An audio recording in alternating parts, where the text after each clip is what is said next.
Hello and welcome everyone. Myself Bhagyashree. Today we are going to continue our topic, that is reconciliation of a cost and financial records. So in this video we will solve illustration number 3. The profit as per financial account of a DGL Cement Limited for the year 2017 and 18 was 1,34,27,516. It is your profit as per financial records. The profit as per cost accounting records showed a different figures. You are required to prepare a reconciliation statement and arrive at a profit at a cost accounts as per a cost accounts. The following details were collected from financial accounting and a cost accounting records. So हम लोग को ये finance का data दिया हुआ है और ये कॉस्ट का जो भी है वो डेटा दिया हुआ है. इसमें हम लोग को क्या बोला है कि कॉस्ट का जो भी प्रॉफिट है वो डिफरेंट आया है, तो हम लोग को रिकन्सिलेशन स्टेटमेंट बनाना है. तो ये जो भी डिफरेंसेस है वो हम लोग को दिया हुआ है. So let's start the answer. So इधर हम लोग ने रिकन्सिलेशन स्टेटमेंट का जो भी फॉर्मेट है वो बना के लिया है. अभी इधर फर्स्ट ऑफ ऑल हम लोग लिखेंगे profit as per financial records जो भी हम लोग को दिया है, दैट इज़ 1,34,27,516. वो हम लोग ने लिख के लिया है. हम लोग जो भी डिफरेंसेस है उसका अमाउंट एक एक करके फाइंड आउट करेंगे. इधर हम लोग को opening WIP, opening finish goods, closing WIP, closing finish goods दिया हुआ है.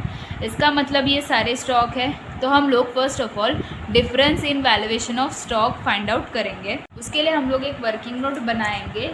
First of all opening WIP हम लोग को फाइनेंस में दिया है 29,52,315 और कॉस्ट में दिया है 23,45,720. इसका मतलब ओपनिंग WIP यानी कि हम लोग उसको एक्सपेंस ट्रीट करते हैं. अभी हम लोग प्रॉफिट एज पर फाइनेंस ले रहे हैं, तो जो भी एड लेस करना है वो हम लोग को फाइनेंस में करना है, कॉस्टिंग में नहीं करना है. तो इधर क्या हुआ है, फाइनेंस में 29,52,315 इतना हम लोग ने ओपनिंग स्टॉक रिकॉर्ड किया और कॉस्टिंग में 23,45,720. सो इसी का मतलब है फाइनेंस में एक्सपेंस ज़्यादा रिकॉर्ड हुआ है. सो फाइनेंस में अगर एक्सपेंस ज़्यादा है तो प्रॉफिट कम है. प्रॉफिट कम हुआ है तो हम लोग को उसको बढ़ाना चाहिए. सो इसका आंसर ऐड में आ जाएगा. फाइनेंस में एक्सपेंस ज़्यादा रिकॉर्ड हुआ है तो प्रॉफिट कम हुआ है. कॉस्टिंग में प्रॉफिट ज़्यादा हुआ है. तो अगर दोनों को इक्वल करना है तो हम लोग को ऐड में लिखना पड़ेगा, क्योंकि हम लोग फाइनेंस का प्रॉफिट लेके आंसर बना रहे हैं. सो फाइनेंस को ही हम लोग को चेंज करना पड़ेगा. सो फाइनेंस में हम लोग ऐड करेंगे. सो इक्वल हो जाएगा. सो ये ऐड में आएगा अमाउंट.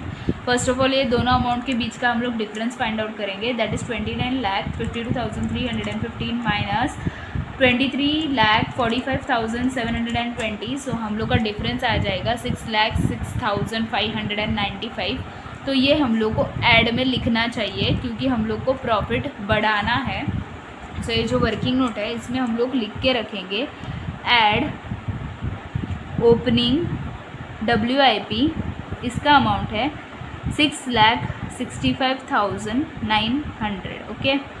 उसके बाद ओपनिंग फिनिश गुड्स. अभी इसमें क्या हुआ है, 2,48,37,410 is for finance and for costing 2,72,16,930. So around ये 2 करोड़ अगर हम लोग ने साइड में रखा तो इधर देखो, इधर 72 लाख है और इधर 48 लाख है. इसका मतलब अभी ओपनिंग फिनिश गुड्स भी हम लोग एज ए एक्सपेंस ही ट्रीट करते हैं क्योंकि वो ओपनिंग अमाउंट है. सो इधर क्या हुआ है, कॉस्टिंग में एक्सपेंस ज़्यादा रिकॉर्ड हुआ है और फाइनेंस में कम रिकॉर्ड हुआ है. सो फाइनेंस में एक्सपेंस कम रिकॉर्ड हुआ है, इसका मतलब प्रॉफिट ज़्यादा हुआ है. तो प्रॉफिट हम लोग को कम करना चाहिए, तो हम इसका आंसर लेस में आ जाएगा. फाइनेंस में अगर एक्सपेंस कम रिकॉर्ड हुआ है तो प्रॉफिट ज़्यादा हो चुका है, कॉस्टिंग में प्रॉफिट कम हो चुका है. सो अगर इन दोनों को इक्वल लाना है तो हम लोग को फाइनेंस में से वो अमाउंट माइनस करना चाहिए. सो वो इक्वल आ जाएगा. सो माइनस यानी कि लेस में अमाउंट आ जाएगा. तो हम लोग को डिफरेंस फाइंड आउट करना है दोनों अमाउंट के बीच का. सो 2,72,16,930 माइनस 2,48,37,410. सो हम लोग का डिफरेंस का अमाउंट आ जाएगा 23,79,520. सो ये हम लोग को लेस में लिखना चाहिए क्योंकि हम लोग को प्रॉफिट कम करना है. So less opening finish goods so अभी हम लोग डिफरेंस फाइंड आउट करेंगे। 4,15,24,148 माइनस 3,67,51,410। सो हम लोग का अमाउंट आ जाएगा 47,72,738। सो ये हम लोग को ऐड करना चाहिए क्योंकि हम लोग को प्रॉफिट बढ़ाना है। तो ऐड में आ जाएगा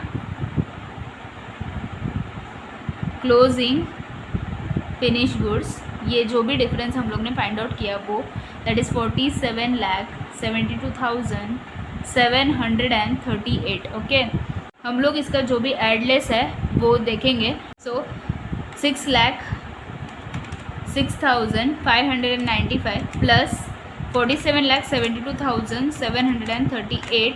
तो हम लोग का इधर टोटल आ जाएगा 53,79,333। उसमें से हम लोग ये लेस वाला अमाउंट माइनस करेंगे।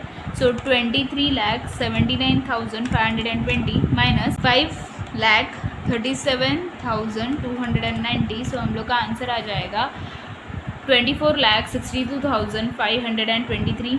सो 24,62,523। अभी सी ये जो भी अमाउंट है ऐड और लेस का, उसमें से हम लोग का जो भी अमाउंट है ना ये वो ऐड वाला ज़्यादा आया है। मतलब ये फाइनल फिगर है वो ऐड वाले अमाउंट का है क्योंकि ये ऐड का टोटल था, उसमें से हम लोग ने लेस वाला माइनस किया। सो जो भी बचा वो ऐड का ही अमाउंट बचा ना। सो ये आंसर ऐड का है। इसका मतलब ये जो भी स्टॉक के बीच का डिफरेंस है वो हम लोग को ऐड में लिखना चाहिए। सो इधर हम लोग ने वो डिफरेंस जो भी अमाउंट आया था हम लोग का डिफरेंस का वो ऐड में लिखा है। Difference in stock valuation that is 24,62,523। तो अभी नेक्स्ट हम लोग को क्या दिया है वो हम लोग चेक करेंगे। हम लोग का इधर तक हो चुका है। अभी next is interest income from the inter corporate deposit. वो सिर्फ फाइनेंस में रिकॉर्ड हुआ है। हम लोग को पता है जो भी इंटरेस्ट इनकम या फिर और कुछ भी इनकम रहता है इनडायरेक्ट इनकम वो फाइनेंस में ही सिर्फ रिकॉर्ड होता है, कॉस्टिंग में रिकॉर्ड नहीं होता है। सो अभी क्या हुआ है, फाइनेंस में इनकम रिकॉर्ड हुआ है। तो इनकम रिकॉर्ड होने की वजह से क्या हुआ है, प्रॉफिट ज़्यादा हो गया। कॉस्टिंग में तो ऐसा कुछ इनकम रिकॉर्ड ही नहीं हुआ है तो कॉस्टिंग का प्रॉफिट कम है। तो हम लोग को अगर दोनों को इक्वल करना है तो हम लोग को लेस करना पड़ेगा ताकि दोनों इक्वल हो जाए। सो इसका आंसर लेस में आ जाएगा। द लॉजिक इज़ इनकम की वजह से क्या हो गया, प्रॉफिट बढ़ गया फाइनेंस का। सो फाइनेंस का प्रॉफिट बढ़ गया है, इसको कम करना चाहिए। तो कम करना है तो इसी के लिए हम लोग इसको लेस में लिखेंगे। सो लेस में आ जाएगा interest income from inter corporate deposits that is 6,14,250 6,14,250। Okay, अभी नेक्स्ट हम लोग को क्या बोला है, डोनेशन गिवन। डोनेशन गिवन यानी कि एक्सपेंस हुआ है वो सिर्फ फाइनेंस में रिकॉर्ड हुआ है क्योंकि डोनेशन चैरिटी ये सब इनडायरेक्ट एक्सपेंस होते हैं तो वो फाइनेंस में ही रिकॉर्ड होते हैं। तो ये जो भी एक्सपेंस है वो फाइनेंस में रिकॉर्ड हो चुका है। एक्सपेंस रिकॉर्ड होने की वजह से फाइनेंस का प्रॉफिट कम हो गया है, लेकिन कॉस्टिंग में ऐसा कुछ भी एक्सपेंस नहीं है तो कॉस्टिंग का प्रॉफिट ज़्यादा है। तो अगर दोनों को इक्वल करना है तो फाइनेंस में अमाउंट ऐड करना पड़ेगा ताकि दोनों इक्वल हो जाए। सो इसका आंसर ऐड में आ जाएगा। The logic is see expense की वजह से क्या हुआ, प्रॉफिट कम हुआ। तो प्रॉफिट कम हो चुका है, हम लोग को उसको ज़्यादा करना है, बढ़ाना है। तो ऐड में हम लोग को अमाउंट लिखना पड़ेगा। सो ऐड में आएगा donations not consider in the cost accounts. So donation का amount is 4,75,250। So donation is 4,75,250। Okay, तो ऐड में अमाउंट आ गया। अभी next is loss on sale of a fix asset. ये जो भी लॉसेस रहते हैं या फिर प्रॉफिट होता है कभी कभी वो सारा फाइनेंस में ही रिकॉर्ड किया जाता है, कॉस्टिंग में ऐसा कुछ भी रिकॉर्ड नहीं होता है। तो ये जो loss on sale of fix asset है उसकी वजह से क्या हो गया, फाइनेंस में एक्सपेंस ज़्यादा हो गया। एक्सपेंस ज़्यादा होने की वजह से प्रॉफिट कम हो गया। कॉस्टिंग में ऐसा कुछ भी हम लोग ने लॉस रिकॉर्ड नहीं किया तो कॉस्टिंग के प्रॉफिट तो ज़्यादा हुआ है। तो अभी दोनों को अगर इक्वल करना है तो फाइनेंस में हम लोग को अमाउंट ऐड करना पड़ेगा। सो दोनों इक्वल हो जाएंगे। सो इसका आंसर है ऐड। अभी लॉजिक इज़ एक्सपेंस हम लोग ने ज़्यादा रिकॉर्ड किए तो प्रॉफिट कम हो चुका है, उसको बढ़ाना चाहिए। सो इसीलिए हम लोग को ऐड में लिखना पड़ेगा। सो ऐड में हम लोग लिखेंगे loss on sale of a fix asset जो भी है 1,04,145। सो 1,04,148 48। तो अभी हम लोग का ये भी रिकॉर्ड हो चुका है। अभी value of a cement taken for own consumption. Own consumption हम लोग को पता है, ओन कंजम्पशन यानी कि for personal use, and for personal use it means it is a drawing है ये, मतलब जो भी ओनर है उसने उसके बिजनेस से जो भी सीमेंट है वो फॉर पर्सनल यूज़ लिया हुआ है, तो पर्सनल यूज़ के लिए लिया है यानी कि ओन कंजम्पशन के लिए लिया है, तो इसी को हम लोग ड्राइंग बोलते हैं। जो भी ड्राइंग्स रहता है वो इनकम रहता है बिजनेस के लिए, क्योंकि ओनर ने विड्रॉ किया गुड्स फॉर पर्सनल यूज़, लेकिन कभी ना कभी तो बिज़नेस उसका रिकवरी करेगा ही फ्रॉम द ओनर। सो इसी के लिए ड्राइंग हमेशा इनकम रहता है बिज़नेस का। सो इसको हम लोग एज ए इनकम ट्रीट करके इसका आंसर फाइंड आउट करेंगे। सी इधर क्या हुआ है, ड्राइंग्स यानी कि इनकम 3,75,000 कंसिडर हुआ है फाइनेंस में, और कॉस्टिंग में 3,45,000। तो इसी का मतलब है फाइनेंस में इनकम ज़्यादा रिकॉर्ड हुआ है, तो फाइनेंस में प्रॉफिट ज़्यादा हुआ है, कॉस्टिंग में प्रॉफिट कम हुआ है। अगर दोनों को इक्वल करना है तो फाइनेंस में से हम लोग को अमाउंट माइनस करना है ताकि दोनों इक्वल हो जाए। सो इसका आंसर लेस में आता है। द लॉजिक इज़ फाइनेंस में इनकम ज़्यादा है तो प्रॉफिट ज़्यादा रिकॉर्ड हो चुका है, हम लोग को इसको कम करना चाहिए, तो कम करना है, इसका मतलब हम लोग को इसको लेस करना है। सो हम लोग को दोनों अमाउंट का डिफरेंस फाइंड आउट करना पड़ेगा। सो 3,75,920 माइनस 3,45,200, सो हम लोग का अमाउंट आ जाएगा 30,720। यह हम लोग को माइनस करना पड़ेगा ताकि हम लोग का प्रॉफिट इक्वल हो जाए। So difference in the value of a cement taken for a own consumption is 30,720। ठीक है, अभी last one is cost of a power drawn from the own wind mill. तो जो भी कॉस्ट है हम लोग को दोनों का दिया हुआ है at a EB tariff and at a cost, मतलब ये कॉस्ट है, एक्सपेंस है। तो इधर फाइनेंस में 34,10,420 है और कॉस्टिंग में 48,58,415 है।